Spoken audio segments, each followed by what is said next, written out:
अब का हाल बाबू, ठीक बानू?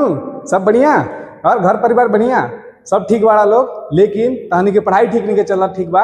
उहे पढ़ाई के बहुत ही अच्छा तरीके से समझे खातिर, अच्छा तरीके से बनाए खातिर हम लेके आगे बनी क्लास 9वीं के, यानी कि तहनी खातिर प्रश्नावली 1.1 से, यानी कि शुरू से बस ताने के एक बार पढ़ा लोग और अगर बात बताइए लोग कि क्वेश्चन समझ में आवता कि ना। ठीक है, अब ये मत समझिए लोग कि हम भोजपुरी में ही बोले, ठीक बा।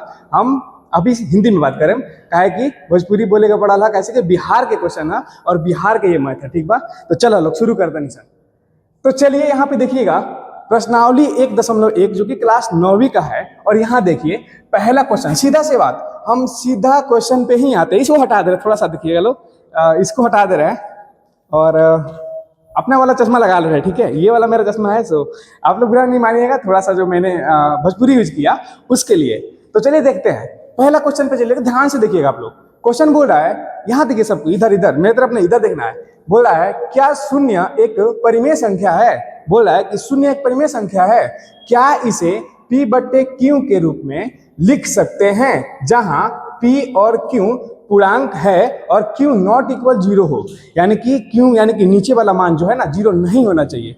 तो इस क्वेश्चन को काफी अच्छा से समझने के लिए जो है, सबसे पहले जो है हम इधर समझा दे रहे हैं, एक चीज समझा दे रहे हैं, देखना इधर सबको देखिएगा लोग। यहाँ पे जो है, ये मेरा चैनल का नाम है जो कि ऊपर है, जॉर्नी एफ अमित करके, और आप लोग अपने दोस्तों में जरूर शेयर कीजिएगा इसके बारे में। चलिए देखिए यहाँ पे परिमेय संख्या के बारे में जो है थोड़ा सा हम जिक्र किए हैं, अपने तरफ से बनाए हैं कि परिमेय संख्या। और परिमेय संख्या क्या होती है देखिएगा, वैसी संख्या, यहाँ पे वह रहेगा ना, वैसी संख्या जिसे हम p/q के रूप में, है ना, लिख सकते हैं। यहाँ पे होगा, ये गलती से हो गया, थोड़ा टाइपिंग मिस्टेक हो गया, आप लोग वो नहीं कीजिएगा, ठीक है। लिख सकते हैं और q नॉट इक्वल 0 हो, यानी कि p/q होता है ना, कोई भी चीज p/q होता है, यानी कि q का मान जो है 0 जो है नहीं होना चाहिए। यानी नीचे वाला जो है ना, जो भी फ्रैक्शन के रूप में होते हैं, नीचे वाले जो नंबर हो कोई भी संख्या, यहाँ पे अगर 2/3 लिख दें तो ये 3 की जगह पे 0 नहीं होना चाहिए। 3 है तो ये परिमेय संख्या कहलाएगी, लेकिन अगर 3 की जगह पे जो है अगर हम 0 को रख लें, यानी कि ये परिमेय संख्या नहीं कहलाएगी। वही बता रहा है कि q का मान 0 नॉट इक्वल 0, यानी कि 0 नहीं होना चाहिए। और वहां पे बता रहे एक और, ऊपर p और q का जो है HCF यानी कि मासा 1 होना चाहिए, ठीक है। सो क्लियर हुआ क्या परिमेय संख्या किसे कहते हैं, जिसे हम p/q के रूप में लिख सकते हैं। लेकिन ऊपर वाला p है, नीचे वाला q, और इसका मान 0 नहीं होना चाहिए। जैसे कि ये हो गया 2/0, यानी कि ये एक परिमेय संख्या नहीं कहलाएगी, ठीक है। चलिए तो चलिए हम लोग क्वेश्चन पे चलते हैं। तो आप लोग बताइए, तो यहाँ पे लिखेंगे सबसे पहली बात, आप लोग बताइए जो 0 है एक परिमेय संख्या हम लोग बोल सकते हैं क्या? 0 एक परिमेय संख्या है, परिमेय संख्या है। आप लोग ऐसे लिखिएगा, ठीक है, भाषा से एकदम। 0 एक परिमेय संख्या है क्योंकि, देखिएगा लोग, क्योंकि बताना भी है क्यों। अगर 0 एक परिमेय संख्या है तो वो क्यों है, क्योंकि 0 के नीचे, ठीक है, यानी 0 के नीचे मतलब क्या, 0 के नीचे एक छुपा रहता है ना, एक छुपा रहता है, ठीक है। हो गया, इतना समझ में है ना। 0 एक परिमेय संख्या है क्योंकि 0 के नीचे एक छुपा रहता है। मान लीजिए 0 है ना, कोई भी संख्या हो, 1 से लेके हजार लाख करोड़ जो भी है, उन संख्याओं के नीचे एक छुपा हुआ रहता है। तो 0 के नीचे एक छुपा है ना, यानी कि p/q, इसको हम लोग मान लेंगे p और नीचे वाले मान लेंगे q। और क्वेश्चन में क्या बोलता है कि q यानी कि नीचे का मान, q का मान 0 नहीं होना चाहिए। देखिए तो q का मान 0 है क्या? नहीं, q का मान यहाँ पे 1 है, यानी कि ये परिमेय संख्या है। p का मान 0 हो सकता है लेकिन q का मान 0 नहीं हो सकता। और देखिए यहाँ पे q का मान 0 नहीं है, यानी कि ये एक क्या है, परिमेय संख्या है, ठीक है। यहाँ हम लोग लिख सकते हैं और इसको हम लोग दिखा सकते हैं, और यही जो है हमारा क्या हो जाएगा, आंसर हो जाएगा, ठीक है। इसको मैंने दिखाया, थोड़ा सा भाषा लिखना है, बस इतना ही करना है और कुछ नहीं करना है। तो आई होप ये क्वेश्चन आप लोगों को बहुत ही अच्छा लगा होगा। चलते हैं दूसरे क्वेश्चन में, ठीक बा। चलो लोग, दूसरा क्वेश्चन यहाँ पे देखिए लोग, थोड़ा ध्यान देना पड़ेगा। बोल रहा है 3 और 4 के बीच में 6 परिमेय संख्या ज्ञात करना है। देखिए परिमेय संख्या ज्ञात करना है, बट हम अगर पूछे 2 नंबर के बीच जो है, 2 नंबर्स के बीच कितनी परिमेय संख्या लिखी जा सकती है, तो इसका आंसर होगा अनंत। ऐसे ऑब्जेक्टिव क्वेश्चन में करके आता है, 10वीं के एग्जाम में पूछ दिया था, दो परिमेय संख्याओं के बीच कितनी परिमेय संख्या हम लोग बना सकते हैं या फिर लिख सकते हैं, तो उसका आंसर होगा अनंत, यानी कि बहुत, मतलब वो खत्म ही नहीं होगा, कितना भी लिख सकते हैं हम लोग, ठीक है ऐसे। तो चलिए सबसे पहले यहाँ पे थोड़ा सा ध्यान दीजिए लोग, बोल रहा है 3 और 4 के बीच में 6 परिमेय संख्या लिखना है। यहाँ देखिएगा ये वाला लाइन कितना लिखना है, 6 परिमेय संख्या। तो चलिए सीधा हल करते हैं इसको, हल यहां पे लिखेंगे 6 परिमेय संख्या लिखनी है, यानी कि 6 परिमेय। सबको पढ़ा रहा होगा ना, अगर कोई दिक्कत होगा दिखने में या फिर मेरी आवाज में तो आप लोग कमेंट जरूर कीजिएगा, उसको हम सुधारेंगे। 6 परिमेय संख्या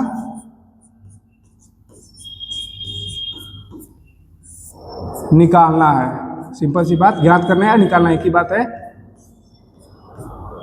निकालना है, ठीक है। तो जब कितनी भी संख्या निकालनी हो ना, यहाँ पे जितनी भी संख्या पूछी, यहाँ पे 6 पूछ रहा है, तो 6 पूछ रहा है तो 6 से एक ज्यादा लेंगे, 7 ले लेंगे, ठीक है। अगर यहाँ पे 8 परिमेय संख्या पूछता ना, 8 परिमेय संख्या ज्ञात करना है, तो 8 पूछता तो उससे एक ज्यादा लेते, यानी कि 9 लेते। लेकिन यहाँ पे कितना पूछ रहा है, फिलहाल 6 पूछ रहा है, तो 6 पूछ रहा है तो 6 तो रहेगा, और 6 को हम क्या बोले हैं, एक ज्यादा लेंगे, यानी कि एक को जोड़ेंगे तो कितना हो जाएगा हमारा, 7 हो जाएगा। अब यहाँ तक आपको समझ में आ गया क्या, ये एक है, मतलब कितनी भी संख्या पूछे ना, यहाँ पे 5 पूछे ना, तो 5 के साथ एक को जोड़ देंगे, यानी कि जितना पूछे उससे एक ज्यादा ले रहा है। तो 6 पूछा था तो 6 से एक ज्यादा मैंने ले लिया, तो 7 हो गया हमारा। अब क्या करेंगे, यहाँ पे आएंगे, बोल रहा है 3 से, तो पहले यहाँ पे 3 लिख देंगे और यहाँ पे लिख देंगे 4। थोड़ा देखिएगा लोग, 3 और 4 नहीं ना पूछ रहा जी, यानी 3 और 4 के बीच में जो है क्या लिखना है, परिमेय संख्या ज्ञात करना है। तो देखिएगा इस 3 को तो रहेगा ही रहेगा, अब ये जो 7 आया है ना, इसको गुना करेंगे इससे। अब जब ऊपर गुना करेंगे ना, दिख रहा है क्या इसको, थोड़ा सा, हाँ 7 से गुना करेंगे, जो भी यहाँ पे नंबर आया है उसको गुना करेंगे, ऊपर भी और नीचे भी सेम, ठीक है। यहाँ भी 4 है, 4 को कौन सी संख्या से, यही संख्या से, सेम संख्या से गुना करेंगे, यहाँ पे 7 और बटे का कितना हो जाएगा 7। अब काटिए तो कटने वाला दिख रहा है कहीं पे, पहले गुना कर लीजिए, 7 कितना होगा 21, और बटे का नीचे कितना है 7, तो ये 7 हो गया, और यहाँ पे कितना हो जाएगा 7 चौके 28 हो गया ना, बटे का 7 है तो बटे का 7। अब इसके बीच में और इसके बीच में, इन दोनों के बीच में जो है परिमेय संख्या लिखना है, तो लिख लीजिए 21/7 है ना, इसके आगे वाली संख्या क्या होगी, यहाँ पे 22/7, इसके आगे क्या होगी 23/7, इसके आगे 24/7, इसके आगे 25/7, उसके आगे 26/7, ठीक है। मतलब इसके बीच में ही रहना है, इसको थोड़ा सा हम और नीचे लिख दे रहे हैं, कितना आता 7 चौके 28 और बटे का ये 7 है तो 7, तो यहाँ पे 26/7 आया, फिर उसके बाद क्या आएगा 27/7, और हमारा कितना ज्ञात करना था 6 ही ना, तो 6 काउंट कीजिए, तो ये हो गया हमारा 1, ठीक है, ये हमारा हो गया हमारा 2, और ये हमारा हो गया 3, और ये हमारा हो गया 4, और ये हो गया 5, और ये हो गया 6, यानी कि यही 6 ज्ञात करना था, बस यहाँ पे यही हमारा आंसर हो जाएगा। हम यहाँ पे अतः करके भी लिख सकते हैं, क्योंकि थोड़ा सा इसमें भाषा लिखना होता है, और ये हमारा जो है क्लियर आंसर हो गया। तो आप लोगों को, आई होप कि आप लोगों को बहुत ही अच्छा लगा होगा, बहुत ही क्लियर हुआ होगा, और मेरी आवाज भी आप लोगों तक जो है बहुत ही अच्छा से पहुंच रहा होगा। तो चलिए 2 नंबर क्वेश्चन भी आप लोग को समझ में आ गया ना जी, समझ में? अगर नहीं समझ में आया तो दोबारा देख लीजिए लोग, फिर भी नहीं समझ में आया तो आप लोग डूब के मर जाए लोग पानी में, ठीक है, क्योंकि इतना अच्छा से हम समझा रहे हैं, इतना अच्छा से शायद ही कोई समझाए, ठीक है। हाँ हो सकता है लोग, लेकिन फिर भी मुझे ऐसा लगता है कि बच्चा जो है मुझसे काफ़ी ज़्यादा कनेक्टेड है लोग, तो मैथ जो है काफ़ी अच्छा से समझाते हैं हम, थोड़ा सा बड़ाई नहीं कर रहे हैं, बता रहे हैं, है ना। आप लोगों को अगर अच्छा लगे तो लाइक जरूर कीजिएगा, और शेयर और सब्सक्राइब जरूर कीजिएगा। चलिए क्वेश्चन नंबर हम लोग तीसरा में चलते हैं। यहाँ पे क्वेश्चन दिया है 3/5 और 4/5 के बीच 5 परिमेय संख्या ज्ञात करना है। क्या करना है? 5 परिमेय संख्या। यहाँ पे मैंने बोला था इस लाइन को हमें देखना है, इस लाइन को। तो सिंपल, मैंने क्या बोला था, जितना भी पूछे उससे एक ज्यादा लेना है, ठीक है, एक ज्यादा लेना है। तो 5 पूछ रहे हैं ना, तो 5 से ज्यादा कितना होगा जी, बताइए आप लोग, कितना होगा? 5 में 1 जोड़ेंगे तो 6 होगा ना जी, 6 होगा बिल्कुल। तो चलिए यहाँ पे सॉल्व करते हैं इसको, हल कितना 5 ना, यानी कि 5, यहाँ पे लिख रहे 5 परिमेय संख्या निकालनी है। 5 परिमेय संख्या, ध्यान से देखिएगा बाबू लोग और बबी लोग, ठीक है, संख्या निकालिए, निकालना है ना, निकालना है, निकालना है। दिख रहा है क्या? मिटा दो क्या थोड़ा सा फ्रेश, थोड़ा सा जो है ना जी, इसमें राइटिंग नहीं बैठता, थोड़ा सा देखो फिर घबरा गया। निकालना है, निकालना है, निकालना है, ठीक है। ये हो गया हमारा। तो 5 पूछ रहा है ना, तो 5 से एक अगली संख्या लेंगे, 6 लेंगे, यानी कि 5 तो रहेगा ही रहेगा, और अगली संख्या क्या होगी, 1 होगी, यानी कि 5 में जब 1 जोड़ेंगे तो हमारा आ जाएगा 6। अब 6 आ गया ना, तो 3/5 पहले लिखा है, तो यहाँ पे लिखेंगे 3, इसको मिटाते थोड़ा सा क्लियर दिखा क्या, यहाँ पे लिखेंगे 3/5, और यहाँ पे कहीं और लिख लीजिए कितना, 5 पूछ रहा है ना, यहाँ पे लिख लीजिए कितना, दूसरी क्या है 4/5, तो यहाँ पे लिख दीजिए 4/5। अब गुना कीजिए, तो किससे गुना करेंगे, ये जो 6 आया है ना, ये जो 6 आया है इसको गुना करेंगे ऊपर भी और क्या नीचे भी, मैंने बोला था दोनों तरफ, ठीक है। यहाँ भी गुना कीजिए 6 से, यानी कि ये 6 ऊपर भी गुना करेगा और नीचे भी गुना करेगा, ये हो गया हमारा।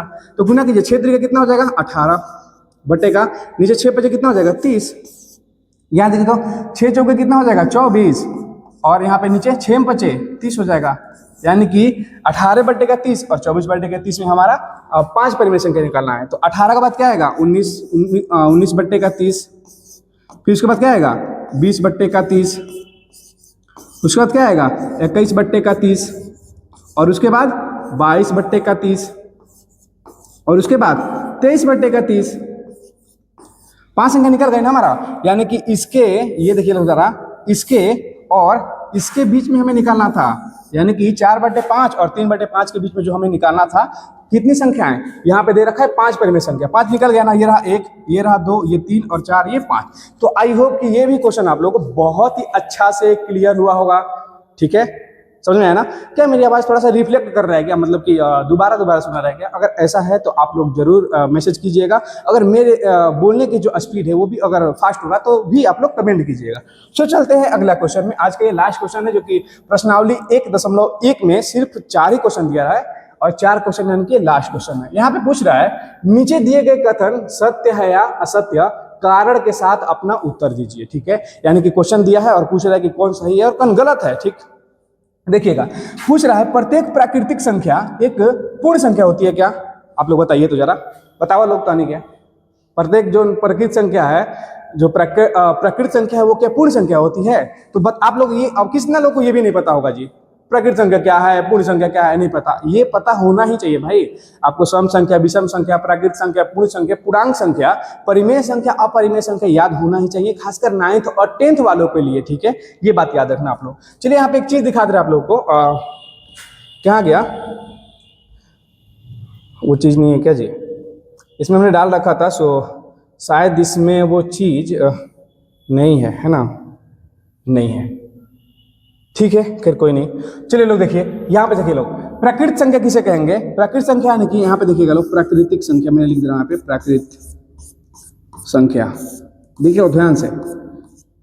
प्राकृतिक संख्या जो होती है ना, गिनती की संख्या जो होती है ना, गिनती की संख्या, गिनती कहाँ से शुरू होता है जी? 1 से शुरू होता है ना, यानी 1 से शुरू होता है गिनती, और कहाँ तक? अनंत तक जाता है। यानी कि जो 1 से शुरू हो और अनंत तक जाए उसे ही हम लोग क्या बोलते हैं जी?